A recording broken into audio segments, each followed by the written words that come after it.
unahin kay Gian. O, ayan. Grade 4. O, grade 4. Ganito ang line na makikita ni the teacher na, saan ang grade 4 natin?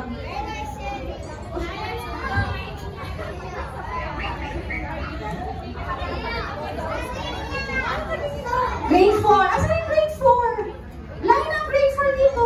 Ay, may grade 3 girls ka pa dito sa likod? So, ina. Asan mga grade 3 dalawa dito? Grade 4. Next, grade 5. Lumikod na kayo grade 5. Yan. Nakaline kayo. Ha? Mag-line lahat dito sa gitna. Ayan. Bago kayo pumasok sa stage. Pag nakaline na po sila, pag nakaline na sila bago sa gilid na lipat ko, hindi po process. Para sa lang po. Pag nakaline na sila, saka natin sa iba. Pwede mo sabihin sa grade 4. Sige. O, JJ. Ikaw na, JJ.